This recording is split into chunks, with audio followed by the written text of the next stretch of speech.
Foto kecelakaan Eki Vina nihil di HP Nazruddin, pengacara terpidana cari lain. Harapan kuasa hukum 6 terpidana kasus Vina Cirebon menemukan bukti foto-foto kecelakaan yang dialami Vina Dewi Arsita dan Muhammad Rizky alias Eki pada tanggal 27 Agustus tahun 2016 belum terwujud. Sebelumnya, harapan itu ada setelah muncul saksi baru kasus Vina Cirebon bernama Nazruddin.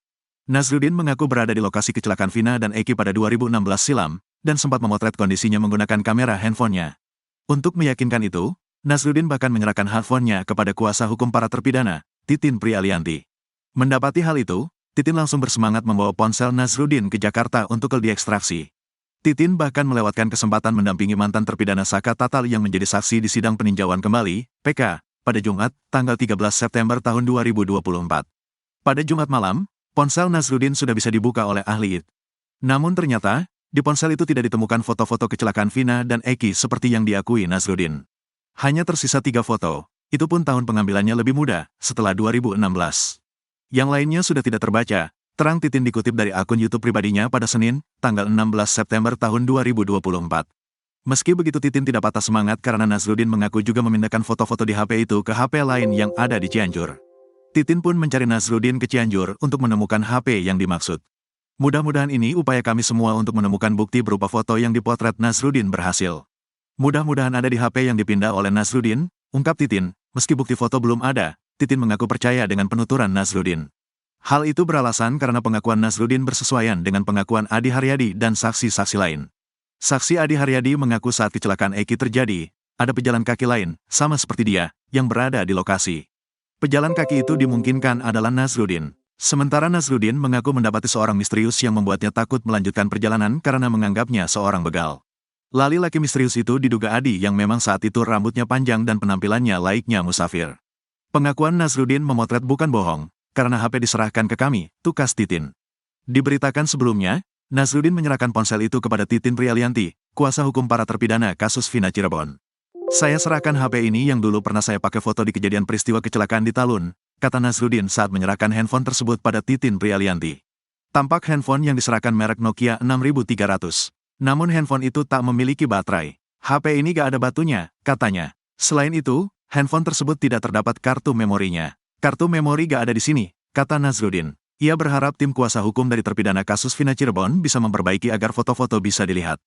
Mudah-mudahan ini bisa terbuka dan dijadikan bukti yang bermanfaat. HP ini sudah lama tidak digunakan, kata Nazruddin. Titin Prialianti berharap agar foto di handphone Nazruddin bisa dibuka. Mudah-mudahan bermanfaat bagi 7 terpidana yang diancam hukuman seumur hidup dan sudah mendekam 8 tahun. Padahal Bapak melihat kecelakaan lalu lintas, kata Titin. Titin berencana menyerahkan ponsel itu kepada Deddy Mulyadi, tokoh Jawa Barat yang konsen di kasus ini. Selain kecelakaan, Nazruddin bersaksi bahwa helm kit X roket merah putih yang dipakai Eki juga rusak. Betul, helm pecah, kata Nazruddin. Menurutnya yang tidak rusak hanyalah kaca helm tersebut. Yang nggak pecah itu mikanya, kata Nazruddin. Sebelumnya, bukti foto di ponsel ini diklaim dimiliki Nazruddin, saksi baru kasus Vina Cirebon saat bertemu dengan tokoh Jawa Barat, Deddy Mulyadi belum lama ini. Nazruddin mengaku melihat langsung kecelakaan tunggal Eki dan Vina di malam itu. Diceritakan, saat itu dia baru saja berkeliling menawarkan jasa tambal bola sepak di sekolah-sekolah dan lapangan futsal. Ibtu Rudiana muncul usai kekejamanannya disinggung dalam sidang PK kasus Vina. Ibtu Rudiana akhirnya muncul setelah kekejamanannya diungkap di sidang PK terpidana kasus Vina Cirebon. Ia didatangi seorang YouTuber ketika sedang bertugas sebagai polisi di Polsek Kapetakan. Ketika ditanya terkait kasus Vina Cirebon, Ibtu Rudiana enggan memberikan tanggapan. Ia mengarahkan untuk bertanya kepada pengacaranya, Pitra Romadoni. Kaitan terkait hal ini karena saya sudah ada lawyer maka mungkin bisa langsung menghubungi Bang Pitra, ujar Ibtu Rudiana dikutip dari tayangan YouTube Christian Greek Media Official berjudul Eksklusif. Sidang PK terpidana kasus Vina, Rudiana bilang apa? Marliana blak-blakan. Saat ditemui, Ibtu Rudiana disinggung tentang beberapa hal mulai dari adanya pernyataan saat pemeriksaan para terpidana kasus Vina Cirebon 2016 lalu dipenuhi praktik kekerasan oleh penyidik hingga muncul kemungkinan kasus Vina Eki Cirebon bukanlah pembunuhan melainkan kecelakaan. Terkait pertanyaan-pertanyaan itu, Ibtu Rudiana memberikan jawaban yang sama. Sekali lagi saya sampaikan langsung ke Bang Pitra saja selaku kuasa hukum, katanya. Sebelumnya, terungkap peran Ibtu Rudiana dalam penyiksaan para terpidana kasus Vina Cirebon pada 2016 silam. Ternyata, Ibtu Rudiana tak hanya membiarkan anak buahnya menyiksa para terpidana kasus Vina Cirebon secara kejam, tapi juga ikut menyiksa. Hal ini diungkapkan Saka Tatal saat menjadi saksi di sidang peninjauan kembali, PK, terpidana kasus Vina di Pengadilan Negeri, PN, Cirebon pada Kamis, tanggal 12 September tahun 2024.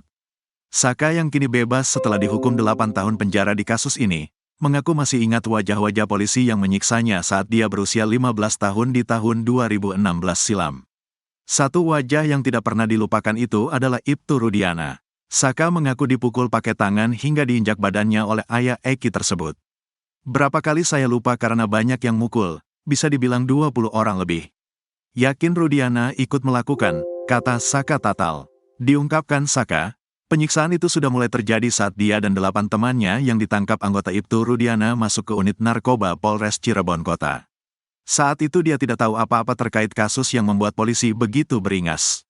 Diakui, pemeriksaan para tersangka ini dilakukan secara terpisah. Saat di ruang unit narkoba Polres Cirebon Kota itu, dia disetrum dan diinjak-injak. Alat setrum kotak ada tombolnya seperti charger ponsel yang ditempelkan ke seluruh bagian tubuhnya hingga merasakan kesakitan yang luar biasa. Tak hanya itu, mata Saka bengap karena ditonjok polisi berpakaian seragam. Saya disuruh mengaku, katanya teman-teman kamu udah pada ngaku. Pak, saya salah apa? Saka gak pernah melakukan apapun yang melanggar hukum, ungkap Saka. Saat mau masuk sel, Saka juga dipukul pakai gembok. Dan ketika di dalam sel kepalanya diadu dengan teralis besi. Keberadaan RT Pasren masih misteri usai ditolak LPSK.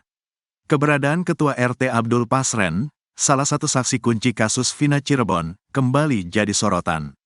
Pasalnya, permohonan perlindungannya ditolak oleh Lembaga Perlindungan Saksi dan Korban, LPSK. Nasibnya sama seperti Ibtu Rudiana. Lalu, di mana RT Pasren sekarang? Para tetangga RT Pasren yang juga menjadi saksi sidang PK mengaku tidak tahu keberadaan Pasren dan Kahfi saat ini. Agung yang jaraknya hanya satu rumah dengan RT Pasren bahkan tidak pernah melihat sama sekali mereka. Ya, sekarang gak pernah melihat. Biasanya melihat Kahfi kalau berangkat, katanya. Saat ditanya siapa yang ada di rumah RT Pasren, Agung juga mengaku tidak paham.